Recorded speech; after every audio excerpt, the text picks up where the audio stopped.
The following non-nominated, non-award-winning program is rated D for dumb. The following podcast is rated D for dumb. You're listening to Dumbing It Down with Dave, the fastest podcast on earth. Listen to Dave commute to and from work on the New York State Thruway in his 2008 Kia Rio LX. He talks about pragmatism, truth, happiness, and the search for it all. Join Dave as he asks and tells you how life ought to be. And now, here's Dave. Hello everybody, Dave Canyon. Welcome to another episode of Dumbing It Down with Dave. Pragmatism, truth, happiness, and the search for it all. Are you ready to dumb it down? Fantastic. It's great to have you. Thank you very much. It's probably one of the first intros in a long time, but I didn't mess up. I've been messing up a lot of intros for some reason. I don't know, because I don't do these enough. I get nervous. I overthink it, or maybe I'm just not that good. Maybe I'm just not that fluid. Maybe intros aren't my thing. I don't know. Icebreakers are my thing. We do icebreakers all the time. Some people say my icebreakers take too long. I say, what's the difference? It's an icebreaker. It's part of the show. Sometimes ice is a little bit thicker than other times. Sometimes it's thin ice. Am I podcasting on thin ice or am I podcasting on thick ice? I want to break the icebreaker. I don't even know where that phrase first came from, an icebreaker. Well, there you go. That's the icebreaker for today. After 330 some odd episodes, we're discussing icebreakers during the icebreaker, which I've never done before. So there you go. And what is this? This is like episode 300. And let me see. Oh boy, what did I just do? I did 333. 333. Have you been listening to the episodes lately? 333 was dumbing down carding with Dave. 332. And if my phone was working, I would tell you all the episodes, other episodes that I've been doing, like episode 331. Let me see if I can get it now. I'll press this button, behind the scenes, things. Oh yeah, going back to school, 331. Dumbing down the eclipse, 330. Right? Dumbing down preferences, 329. What's your preference? So I've been doing, 332 episodes so far, and this is episode 333. And I think I'm going to call this, the working title at the top of the show is, when is no, no? When does no mean no? Or when is no, no? Because I had a situation, and I want to talk to you about it. It's because, there's a whole thing about, hey, no means no. So maybe that's what I meant to say. Maybe the title of the show is, when does no mean no? Because I said no to somebody, and it wasn't interpreted as no. It was heard as, it doesn't matter what you say, this is what I say. So I'm going to share that with you. But anyway, here, Dave Canyon, episode, like I said, 333, Dumbing It Down with Dave. It's a podcast I do. It's a dumbcast, it's a carcast, it's a podcast. It's been many different types of casts. And it's the only show of its kind in the entire world because I'm the only one that will acknowledge that it's more than just one type of podcast. It's not one specific thing. A lot of people say, Dave, that's a big mistake. You really got to get a niche. There's riches and niches. I go, well, you know what my niche is? My niche is human behavior. My niche is human conversation. My niche is relating to you the experiences that I go through on a daily basis, which to a certain extent, I hope that you people can relate to because you're human. And, yeah, but Dave, I'm not a truck driver. You're a truck driver. Yeah, well, you work, or you used to work. Dave, I'm not a carnivore. You're a carnivore. Yeah, but you eat. You have health. You have life. Yeah, but Dave, you're a homeowner. I'm a renter. Yeah, but you still got to do the dishes. You still got to deal with a landlord. You still got to pay the rent or the mortgage. Dave, you're poor. I'm rich. Oh, well, then we're different. No, it's all money. It doesn't matter. It's in one way or another, we all connect, we all relate, and we all have family for the most part. We all have family we like, family we don't like, friends. I talk about all these things, and I try to be pragmatic, and I always try to bring it back to the human experience. And whatever that is to you, pragmatism, whatever the human experience is to you, it is to me a certain thing, and I share it. I'm very honest. I'm very raw. This show is totally unscripted. I don't even have bullet points. I just had an experience in my life that sat with me, that is sitting with me, and it's not sitting in a good spot. And often my shows are something that bothers me, and sometimes it's something that's really good. Really, Dave? We don't remember that. Yeah, you know what? I got to be honest with you. I don't remember that either. Have I had shows where I talk about things that are really, really good? I don't know. I don't remember, to be honest with you. I know we've talked a lot about things that have happened to me that I would consider either bad or improper or frustrating. But I think that's the fodder. That's the irritant. That's the thing that gets me going. Do you really want to hear about all the good things that happened in my life? Probably not. Probably like, yeah, well, good for you, Dave. That's how I would interpret it. And I just had a long conversation with a buddy of mine. And we had a whole conversation about my imposter syndrome, my feelings that I'm never liked wherever I go. People look at me like, oh, yeah, look at this, fat turd. Look at this guy from Brooklyn. Look at this Jew. Look at this bald guy. Look at this unknowledgeable. Look at this. And listen to his accent. Like, wow, I come into all these conversations with this preset in my head that, without a doubt, somebody else should be here. Whatever it is I'm doing, somebody else should be doing this and doing it better and doing it more handsomely and more professionally with more intelligence and maybe integrity, whatever. I do the best I can. But you know what I'm saying? There's that awkwardness. And sometimes I think it's best to say nothing. And there are the times where I don't do a show because I have nothing to say. And what am I going to talk about? I'm hiccuping for some reason. So there's sometimes where I don't do a show. There's been long periods. Not the podcations. Just, I go 10 days. I go, you know what? I got nothing on my mind. If I got paid, right? If I had to step into a studio, sponsors were waiting for me, I would do a show. I do a show about politics. I do a show about the things that are going on in the world.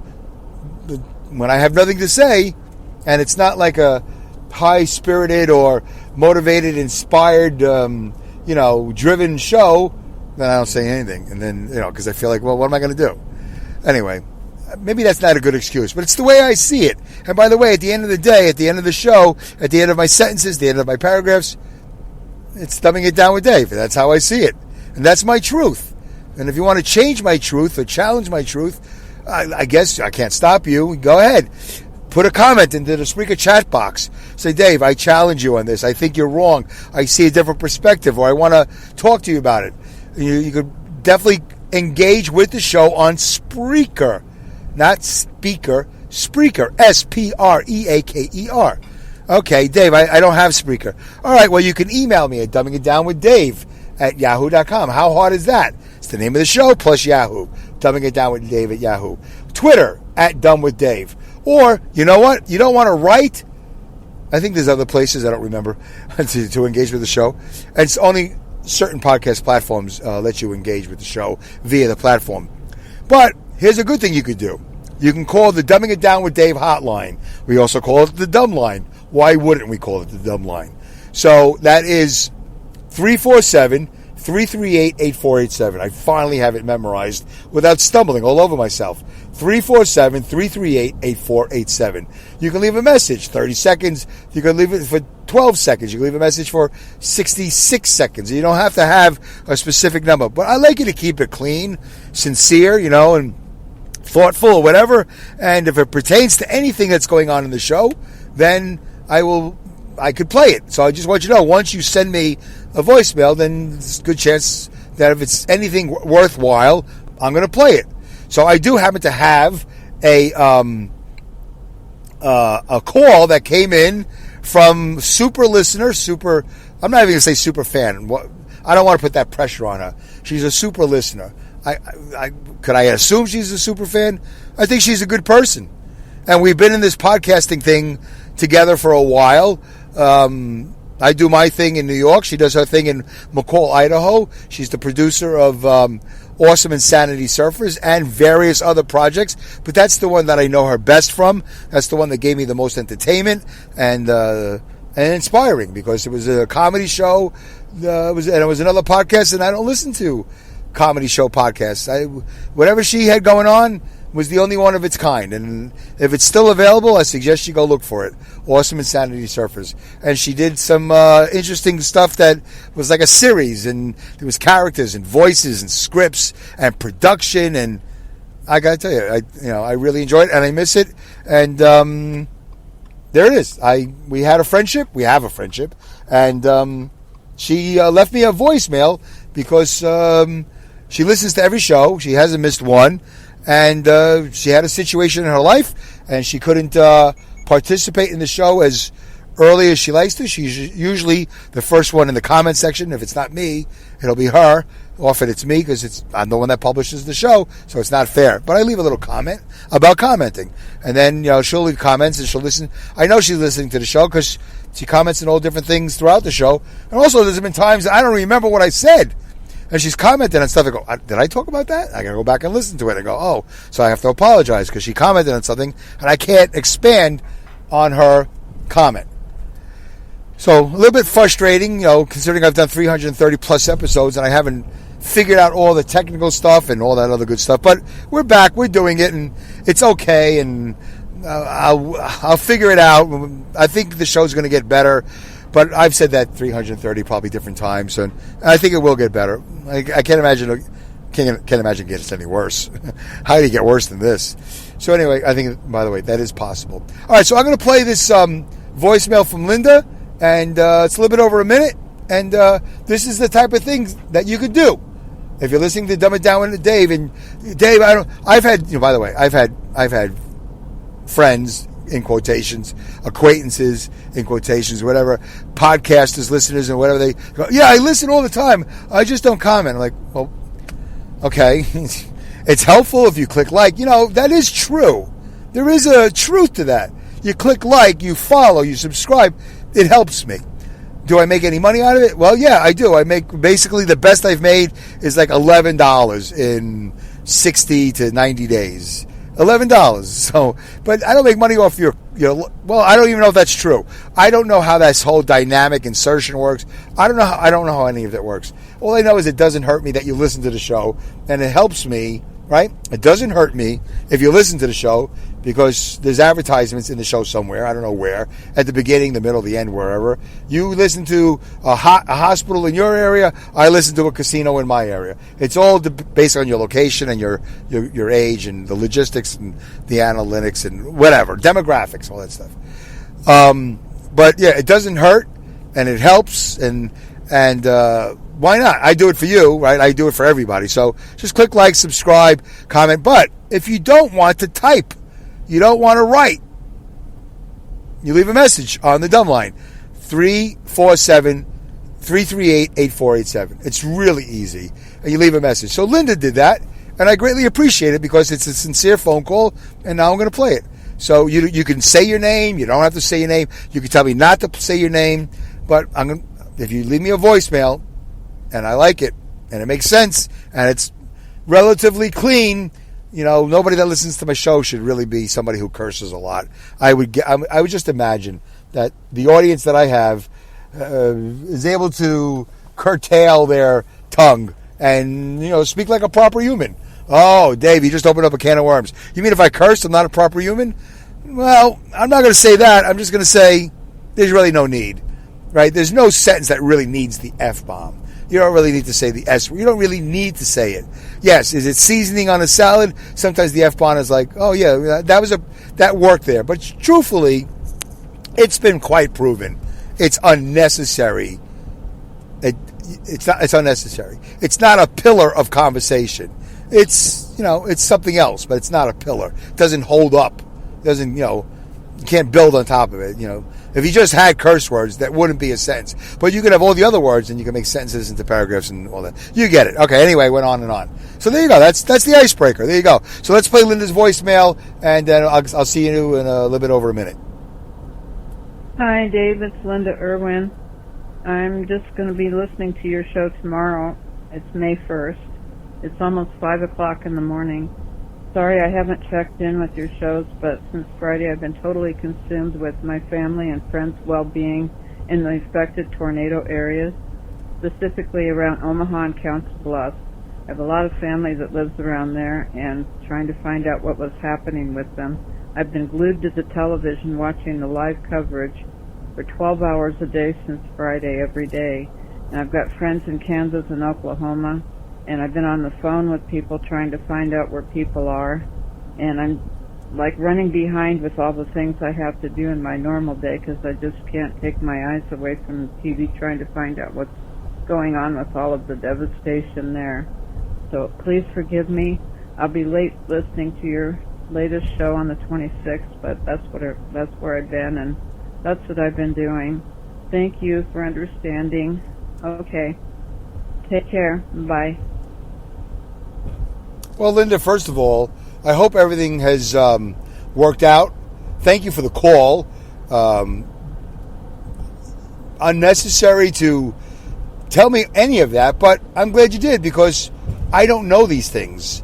You know, once upon a time, I had the same consistent 5 to 10, I don't know, maybe 12, I don't know. We had like 3 guys or 2 guys named Pat. I think we had 2 or 3. I can't remember. We had a whole bunch of Pats. We had Linda. We had Hal. We had Luke.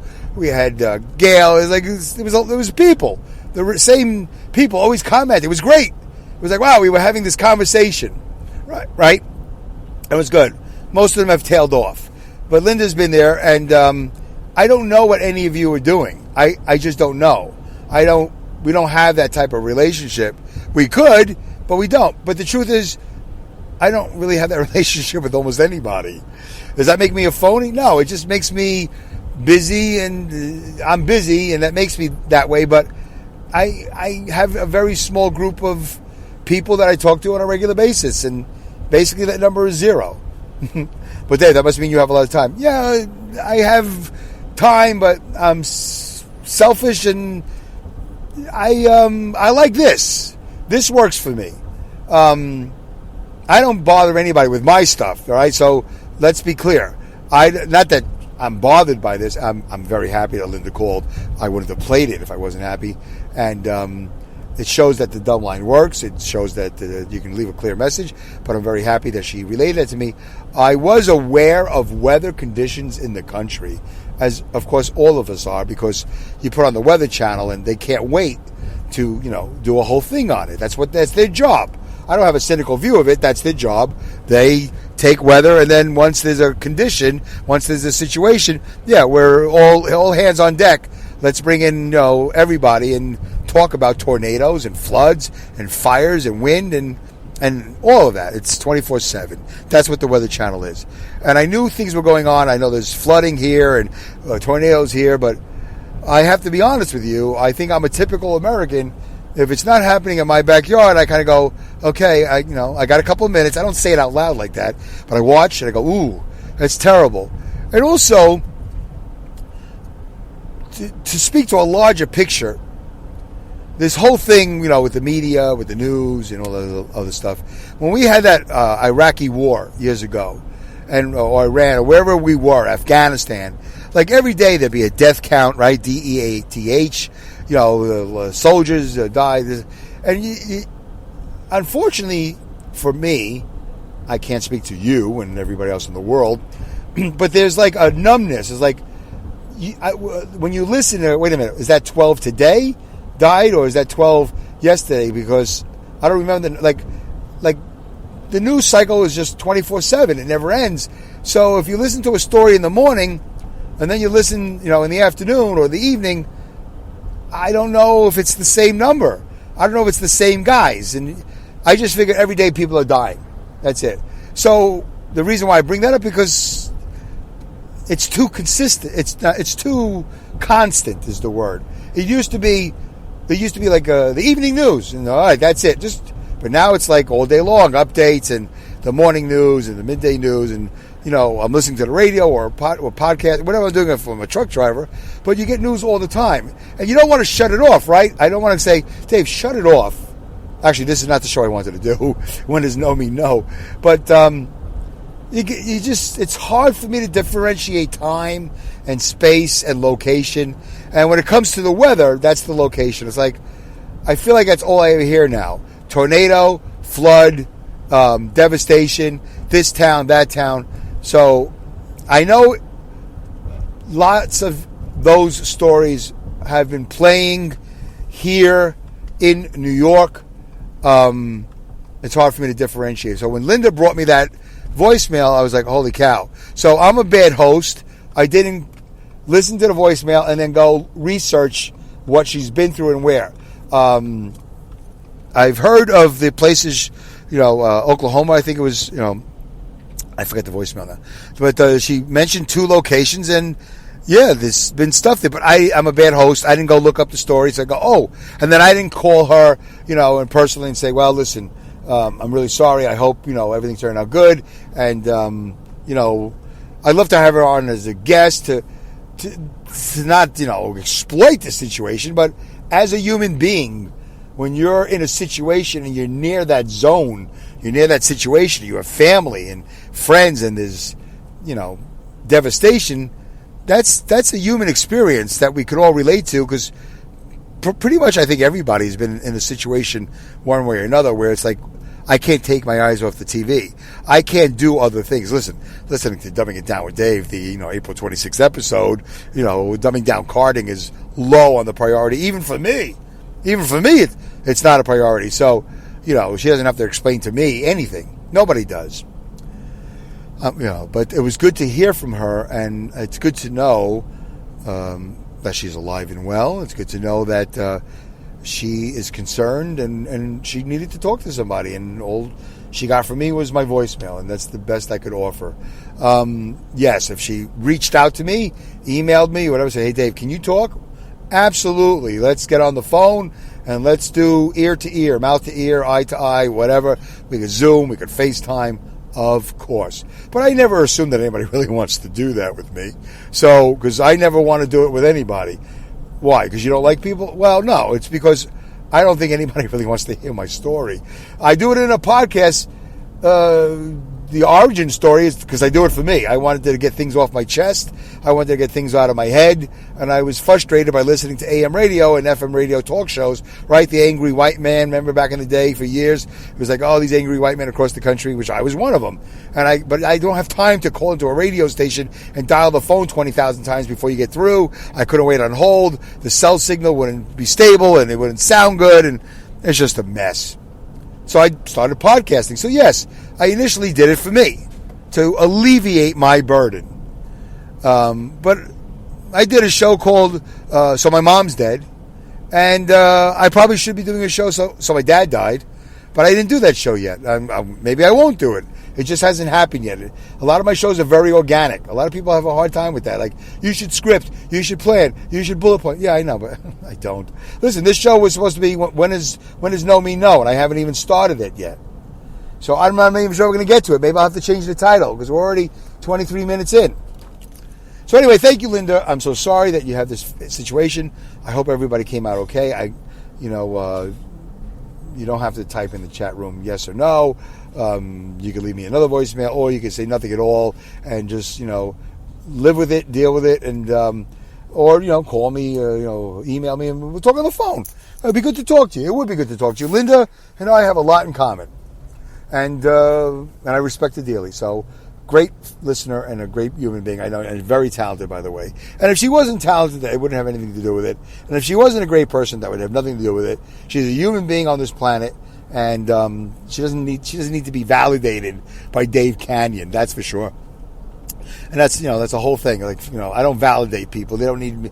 Yes, I do. Sometimes I really feel like somebody needs to be validated. And I did validate Linda and Awesome Insanity Surfers many times and Gail Nobles with her shows, and Hal Aaron Cohen. And I did a lot of validating of other people's podcasts because they're validatable. Whatever that means. I don't even think that's a word, but they're validatable. Valid and then dateable for whatever reason. I don't know what that means. Okay. So thank you, Linda. I hope everything's okay. And that's the example of a Dumbing It Down with Dave dumbline call. You leave a voicemail. She left it for a little bit over a minute. It worked. We heard it. I hope the volume was as clear on your end as it is on my end. All right. So, by the way, I'm not in the Kia Rio. I am in my wife's Subaru. And it's dark. It's 8:42 at night.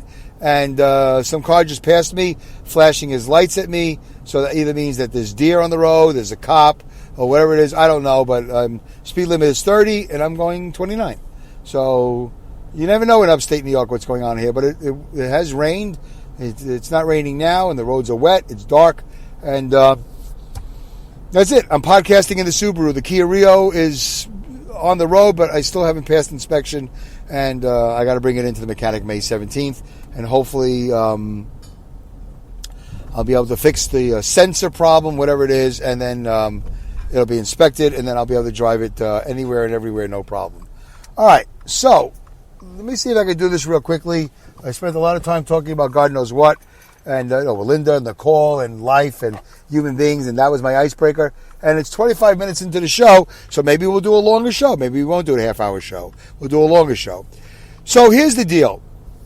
Last episode was dumbing down karting. All right.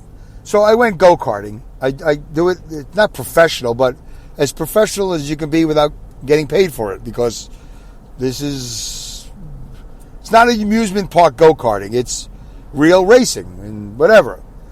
Unfortunately, the track that I'm at, which is called Poughkeepsie Speedway, and by the way, I announced for them live, so if you go to Poughkeepsie Speedway on YouTube, there are many episodes where you will hear me announce. You might not see me, but you'll hear me. And Feature Race TV with my buddy Sal de Rosalia, Rosalia, oh Jesus Christ, Sal de Rosalia. You say the name 5,000 times, I still get it wrong, and then he hears it, and then I don't want to upset him. But Sal de Rosalia, he owns Feature Race TV, so he has his own YouTube channel, but he records it, and I announce it, and then he publishes it. So there's an example of my go-kart announcing, and you can see the types of karts that we race. All right. So unfortunately, at Poughkeepsie Speedway, the type of go-kart that I'm racing last year, on any given day, would have had 5 or 6 or how many karts. And it's competitive. Dave, NASCAR has 40. Formula One has 20. Yeah, I understand that. But I'm not racing at a track where there's 40 people or 20 people. In my division, which is called Flat Kart Clone Blue Plate, or whatever I think it's called. Dave, you don't know? Yeah, I'm not really technical. I just know that I pulled the trigger and it runs. It's like a lawnmower. You start it and it goes. I'm not that tech savvy. But anyway, last year there was a very competitive division. This year, I'm alone. Everybody's gone. Where did they go? I don't know.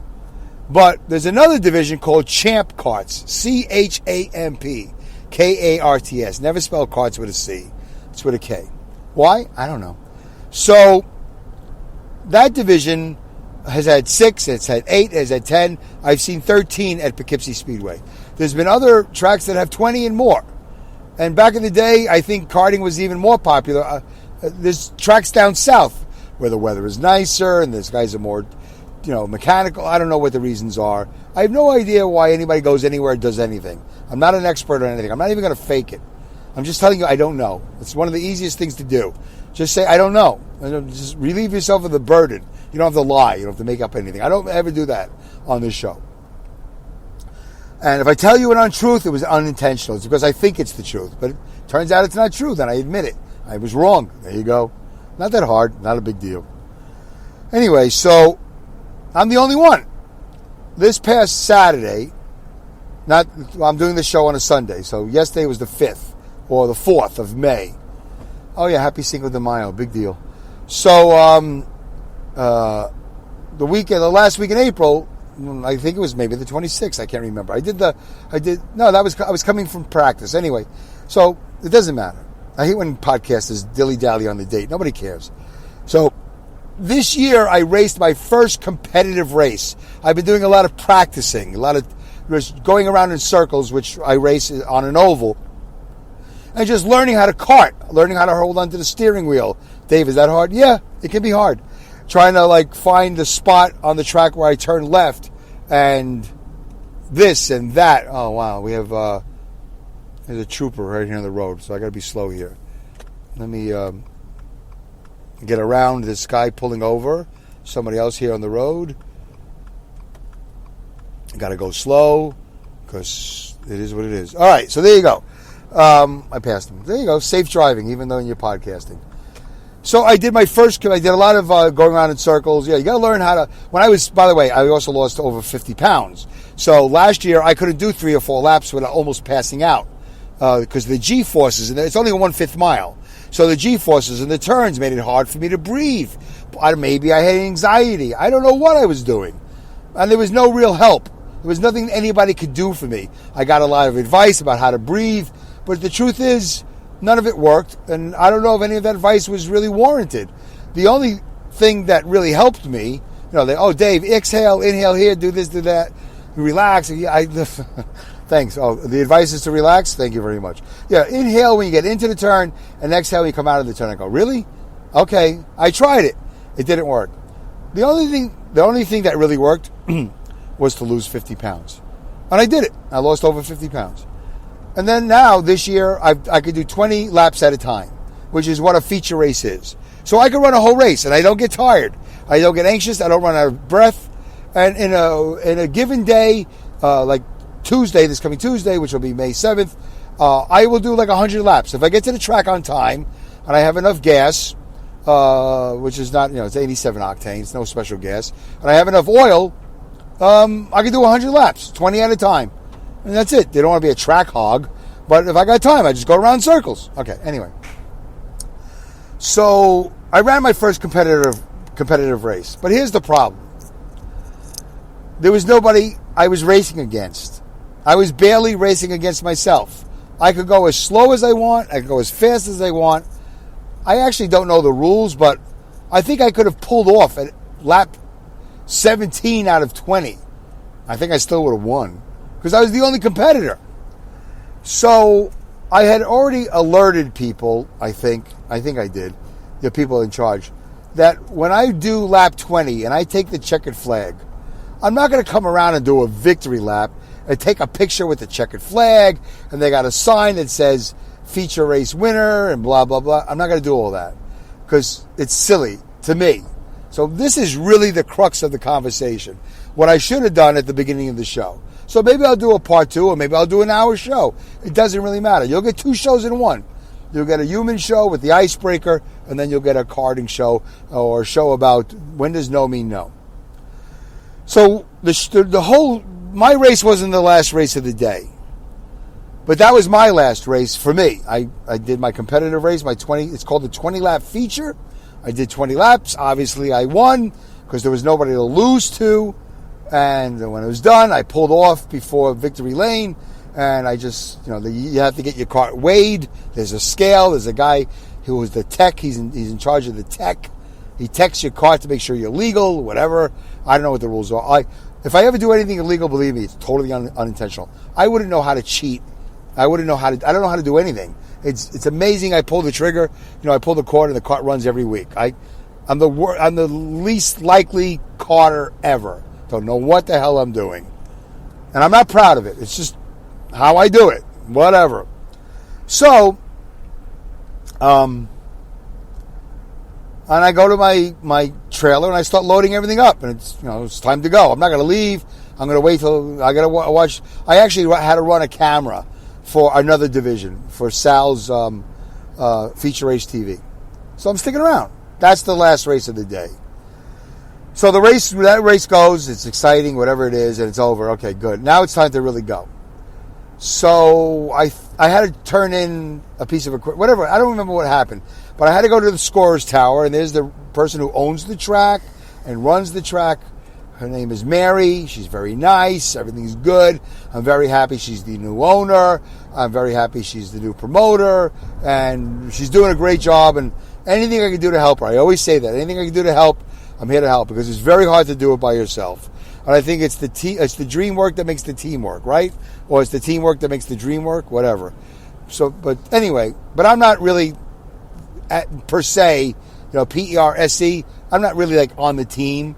Like, as far as I know, whatever definitive team there is, I'm not on it, which is fine. The show isn't about, like, she would be like, oh no, Dave. Yeah, I know. That's the nice thing to say. Oh no, Dave, of course you are. We all are. I know. But, that inner circle, not me. And that's fine. That's not what this is about. I'm just saying that, I don't know what I was saying, but, so I always offer my help. Because I want the track to survive. That's what it was. Sometimes I talk myself into some sort of corner. I don't know what I'm talking about. So I want the track to survive. I want it to do well. I want it to thrive more than survive. I want it to grow because karting is great for kids. It's largely a kid-driven sport.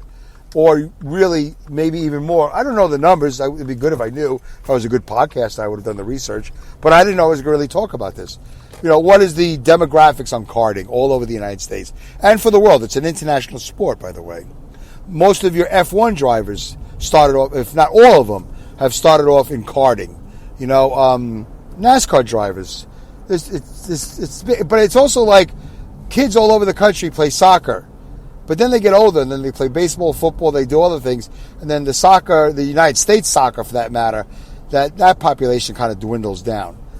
Anyway, so everything's good, right? I haven't said anything bad or untoward towards anybody. Everything is good. We haven't discussed when does no mean no. So I always offer up my help to the team and all this other stuff. Okay, there you go.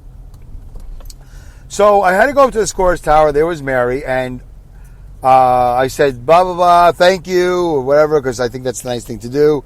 I don't remember what other reason I was there, but it would have surprised me if I just wanted to say thank you, because I appreciate her efforts, as I do anybody that promotes, creates, directs, writes, whatever, anything.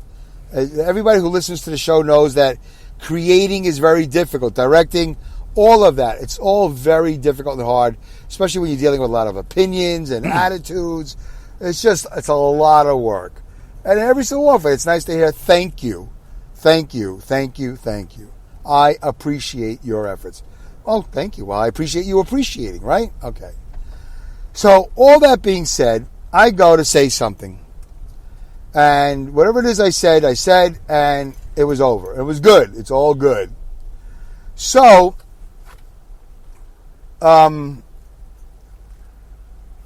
she says to me, are you leaving? And I said, well, yeah, no. I mean, I'm not leaving, but, yeah, I'm working my way out the door, I guess. I don't know. And they also have what they call awards, like an awards ceremony. Not a ceremony, but, a podium finish. First, second, and third. In F1, they call it the podium. There's different racing across the world where they have a podium. So the first place guy is the tallest out of the three, and the second place is to the left. The third place is right. It's like whatever. It's whatever. However it was designed, that's the way it's designed, and I have no problems with it. It's fine.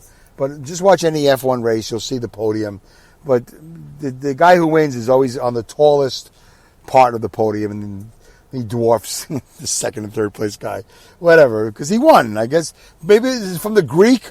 Is that what the Greek did? Is that how it works? I don't know. Look it up. Podium finishes. So I basically alluded to the fact that, yes, I'm leaving, but no, not right now. I don't know. She says, no, don't leave. I got something for you. And I went, oh, okay. So here's the crux of the story. Ladies and gentlemen, let me tell you something. Boys and girls. Dave Canyon is a pragmatic. Dave Canyon is an interesting individual who has thoughts and ideas that are unlike many other people in the world. Then again, so are your ideas. So are everybody's ideas. It doesn't make me special or better or worse. But sometimes it makes it very hard to deal with me or be with me or understand me and whatever it is. And in this particular case, in karting, my experience, Poughkeepsie Speedway or anywhere I should happen to compete, by the way, because I also just ran a 5K this past Sunday in, or was it Saturday? No, it was Saturday in Queens, New York for the New York Roadrunners as part of my qualifying for the 2025 New York City Marathon. We'll talk about that. If we haven't already, we'll talk about it later. So it doesn't matter.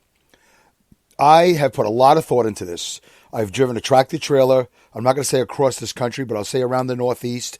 I've stared out my window for hours and hours and hours. I've listened to many, many consciousness, awareness, AM and FM talk shows. They've been financial awareness. They've been health awareness. They've been political. My brain has been going at it for a long time. I've had inner battles just like you. No different. I am not going to try to put myself there. I mean, do I spend a lot of time faking it till I make it? Yes, of course. But because I don't know anything, so I have to fake it until I make it. And I've been pretty lucky. Pretty lucky up till now. Nobody's caught me. I don't think. Whatever. There's no fine for it, really. I mean, I haven't impersonated to be a sign language interpreter in front of the president in a foreign country or the mayor of a city, which apparently has happened, but I haven't done it. And that, by the way, that's a big security breach. And it happened to Barack Obama, and I don't know how it happened, but it happened. But here's the thing, more show fodder for another day. But my conclusion after all this thinking and talking to myself and listening to talk radio and it's just a billion things, I haven't been influenced. I made a decision. I made a decision on many things in my life, and a lot of it based on being what you call, quote unquote, diagnosed as a pragmatic. And this is not a rule. If somebody's listening, go, well, I'd like to be a pragmatic too. Well, then your rules will be different. Your pragmatism will be totally different. My pragmatism is my pragmatism, and that's part of being pragmatic. I'm not going to, there's nothing to force onto you. There's nothing, I can just share you my experience. All right, Dave, that's a lot of setup. Yeah, it's a lot of setup. I just need people to understand. Yeah, they understood. They understood a half hour ago. They understood 300 episodes ago. You talk too much. Yeah, I know. Okay, whatever. Thank God I talk too much on a podcast. If I talk too much and I was just driving in the car by myself, that would be crazy. But you talk into a microphone, all of a sudden you're a podcaster. Make sense? Yeah, that's pragmatism. Anyway, so she says, no, don't leave. I have something for you. And what she has for me is a trophy.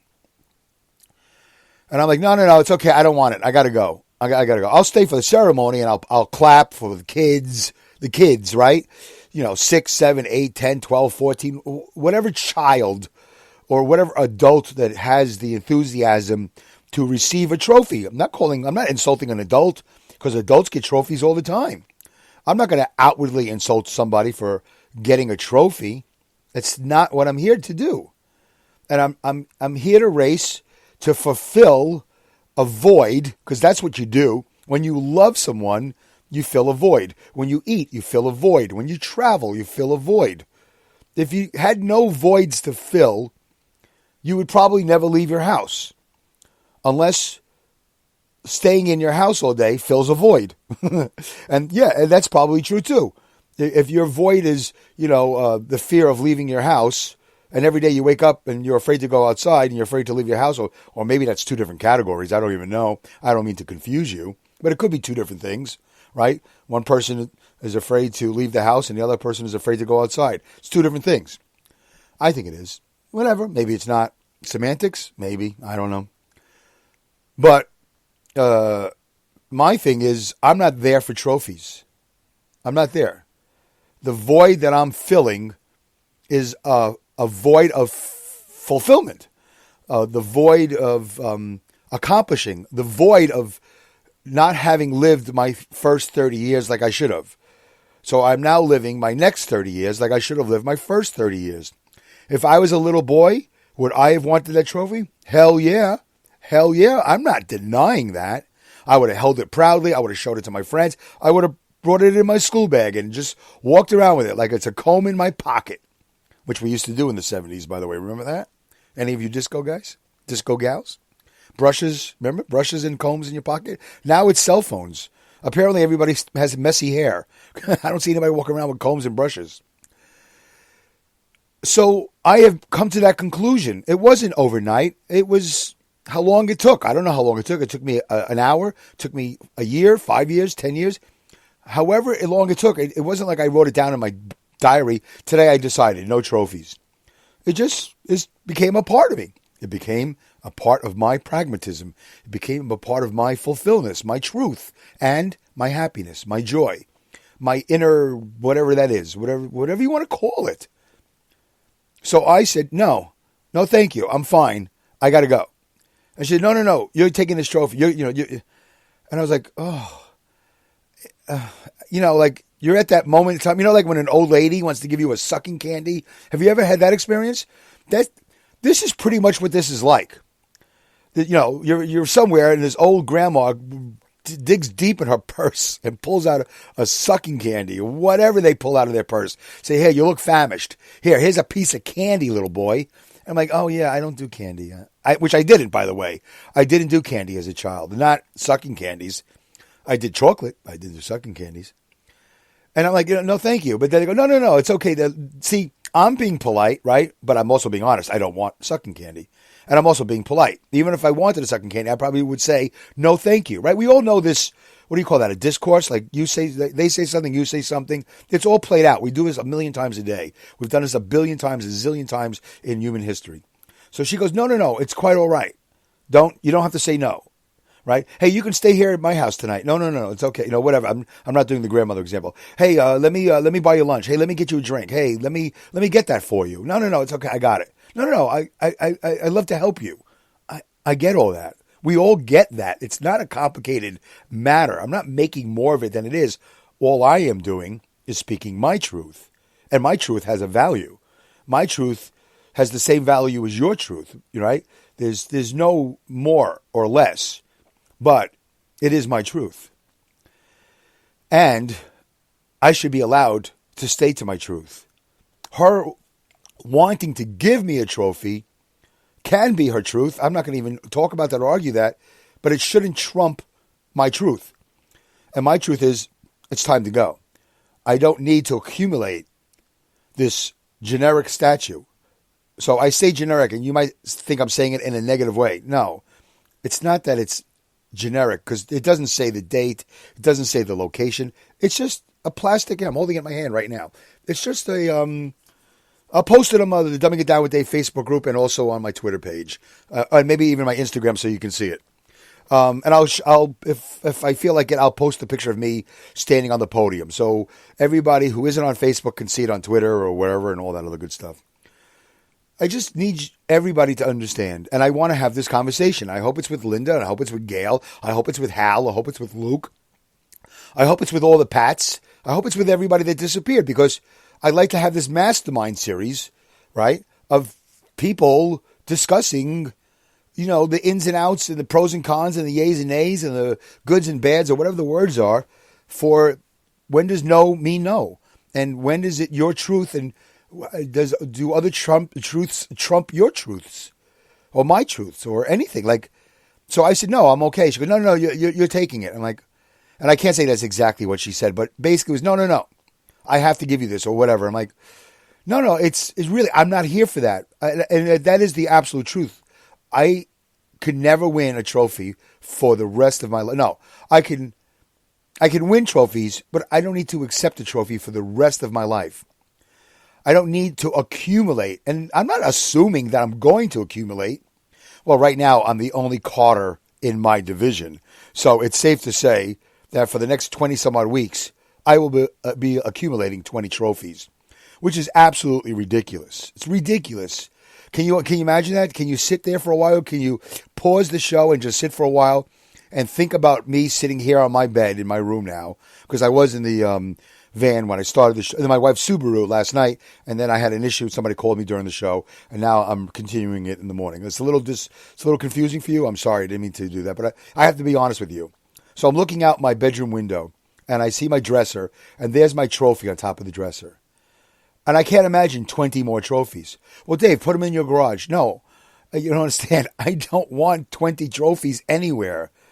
If I'm the only competitor in my division for the rest of the year, they will be more than happy to give me 20 trophies. They will be more than happy to take my picture with the little sign that they have. They put on the side of your cart saying, Poughkeepsie Speedway feature race winner. 20 over and over and over and over and over and over again. And I'm assuming most, if not all of you, can understand. Yeah, by the time you get to the 5th time, the 10th time, the 15th, it does become ridiculous. Like, Dave, really? We're gonna stop all the festivities here at the track to take a picture and give you a trophy. We're gonna waste this money and all this plastic and all this phony baloney. To me, phony baloney. Why don't you just pull off the track? But here's my truth. My truth is, I knew all this before I even got my first trophy. Right? I always talk on this show about the human aspect, the human behavior, and I try to get to the core of the problem, the core of the conversation. And my core is, I'm not here for trophies. Now, there's another core that goes with that core. Why? Well, because I thought of it, because I just told you about all the miles I did looking out the window and thinking about it. Yeah. And what's the why to that? Well, first of all, it burns time. But I know I can go way, way back to my childhood. And I could recall specific events in my life where my mother, who was my major influence in my life, major, My father, of course, but my mother really spent, the majority of time with me because Dad was, not interested in me. But apparently I was a mistake. You put a penis in a vagina, it's a mistake. I didn't mean to make him, and I don't need to take responsibility for him. All right, enough of that. Anyway, she would always say, "Oh, such a big shot. Oh, you're such a big shot." Like, there was no like, "Wow, that's great. I love you. Kiss, kiss," which is like milk and cookies as a reward. Kiss, kiss. Oh, how about we play instead of doing homework? Oh, there was never that moment in my life. And let me say never with a capital N. I never say that on the show with a capital N. I have an acquaintance of mine who does that on his show.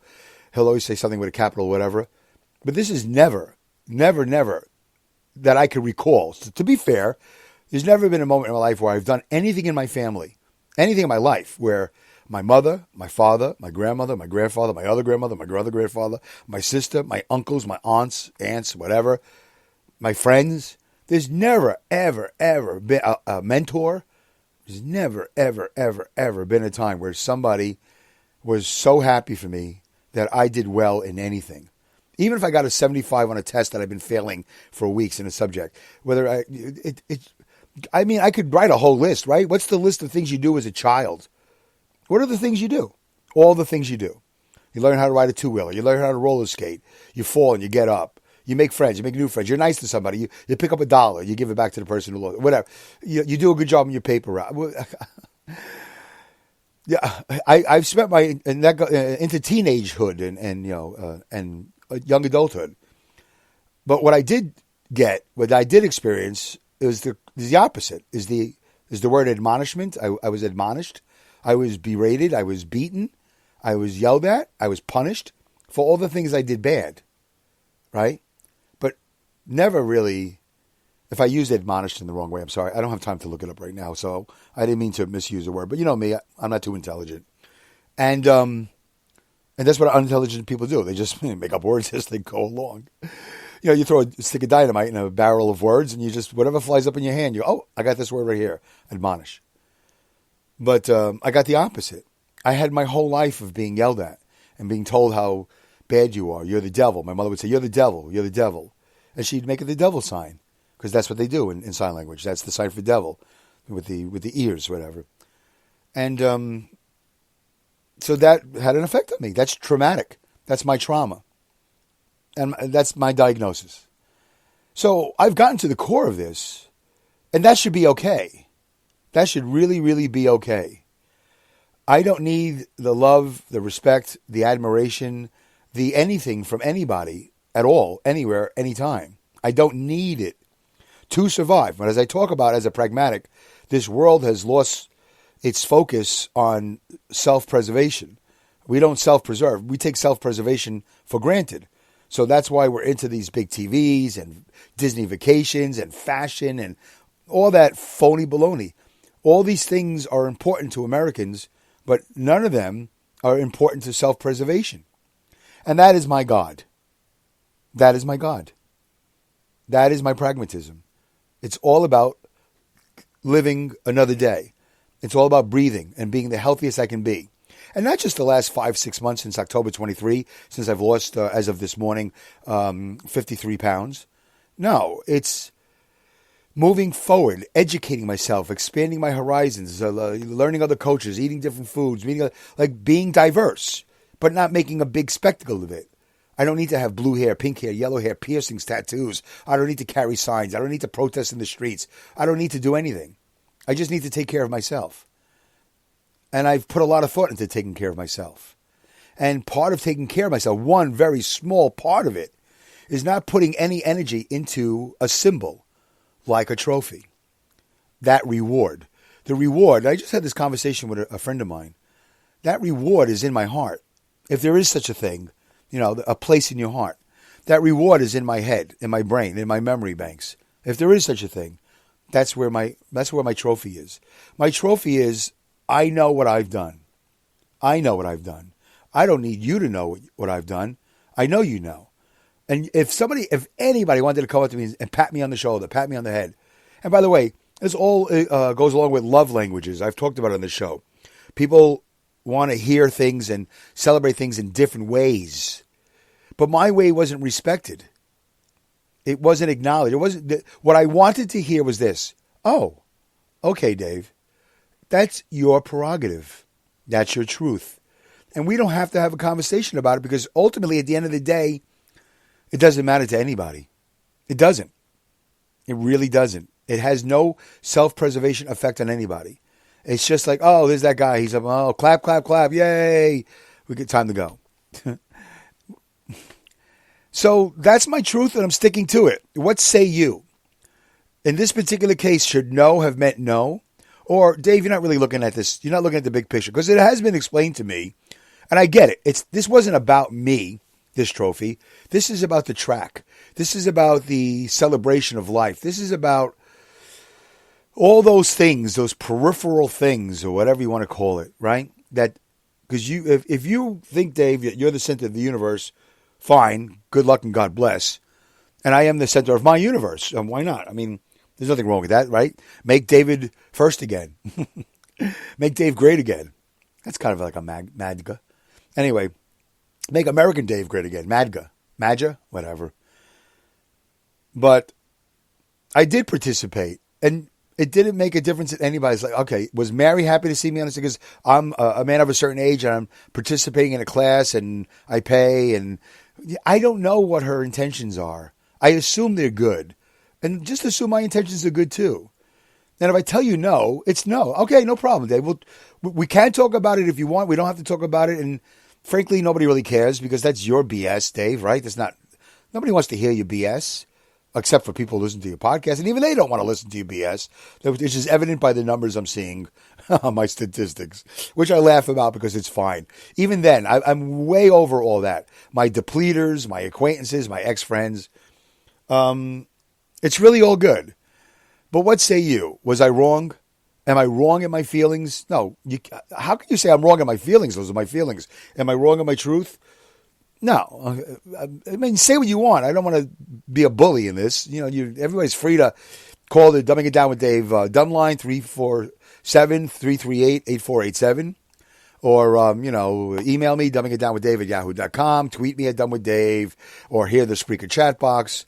And, Dave, we'll call, say, Dave, let's FaceTime. Let's Zoom. Let's do a conversation on this. And I'd be more than interested to hear what you have to say, but I can't imagine what's going to change me. I don't think I'm being selfish. Well, maybe I am being selfish, but this is okay. I'm selfish. It's my life. And I'm staring at this trophy, and every day I'm going to regift it. That's what I'm going to do. I'm going to show you what I'm going to do to it. And I'm going to give it to somebody. And I'm going to regift it as an award for them being themselves. That's what I'm going to do. I think that's what I'm going to do. I'm going to take these trophies and modify them and personalize them so they're not generic. And who knows, I'll glam them up a little bit. And I will deliver them all over the world. There you go. All right, so that's it. When does no mean no? Let me know in the chat box, the Spreaker chat box, or all the other places I mentioned. I'd love to hear from you. Linda, thank you for calling. I hope everything's okay. I'm sorry that we haven't kept in touch. I'm sorry, you know how it is. The phone line works both ways. And you call, and I appreciate that. And, I'm not a caller. I just keep to myself. I also told a buddy of mine last night, I said, you know what? A lot of things I do is lack of confidence, and a lot of things I do is because I don't think anybody wants to hear from me. It's really this feeling of stay out of everybody's way, Dave, because they might smile when they see you. They might say certain things, but the truth is you're in the way. And that's how I feel. That's honestly how I feel. I'm in the way. I'm taking up your time. I'm an obstacle to you getting to where you want to be. And do I feel that way when I listen to everybody else's podcast? No. I feel like this is my purpose in life. If there is such a thing as purpose. That's a whole nother show. But anyway, wow, 59-minute show. One of the longest shows I've ever done. So one of them. I don't think it's the longest. I hope you enjoyed it, folks. To me, this was a very personal and special show.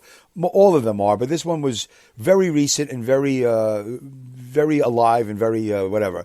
I'm looking at this trophy and it makes me feel pain. So there you go. Dumbing It Down with Dave, episode 330, whatever it is, to 331, 332. We're moving forward, folks, and we're going to do more. And by the way, I'm involved in several other projects, and I will share them with you. Please join the Dumbing It Down with Dave Facebook group, and you will see and hear a lot of things that I'm doing. And don't forget, I have Dave's Fit Life on YouTube and, Twitter at Done with Dave. So Instagram, just whatever, however you can, stay in touch. All right, guys. Thank you so much. Have a great day.